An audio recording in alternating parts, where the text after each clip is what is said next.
আশুগঞ্জের ছোট্ট নাঈম হাসান নাহিদ তার শৈশব কাটছে আদালতের বারান্দায়। করোনার ভয়াল সময়ে পুরো পরিবারের অভাবের ভার কাঁধে তুলে নেয় নাঈম।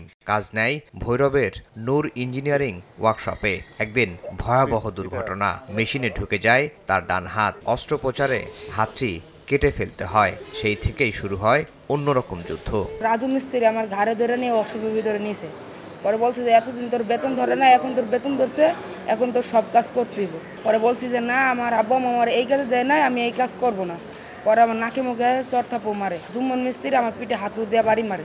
তখন আমি ভয়ে গিয়ে যখন কাজ করি তখন আমার হাতটা কাটা যায়।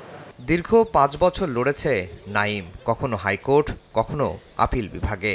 শেষমেশ আদালতের হস্তক্ষেপে কিছুটা হলেও মিলল ন্যায়ের দেখা। কাজে যাওয়ার অনলি 10 মিনিটের মাথায় সে তার ডান হাত হারিয়ে ফেলেছে।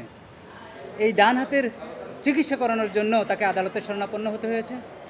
এই ডান হাতের ক্ষতিপূরণের জন্য তাকে সুপ্রিম কোর্টে আসতে হয়েছে এবং সুপ্রিম কোর্টে 5 বছর লিগ্যাল ব্যাটেল করেছে। ওই যার কারখানায় কাজ করেছে ইয়াকুব, সে তাকে আদালতের বারান্দায় 5 বছরের অধিক ঘুরিয়েছে।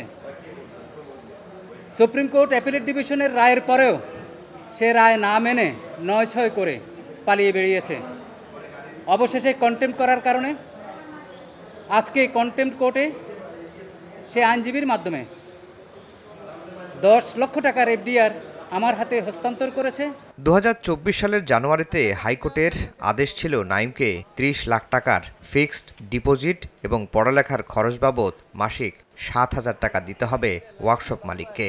এর মধ্যে ১০ লাখ টাকা পেয়েছেন নাঈম। বাকি টাকার বিষয়টি ফয়সালা হবে আগামী সপ্তাহে। আফজাল হোসেন, সময় সংবাদ, ঢাকা।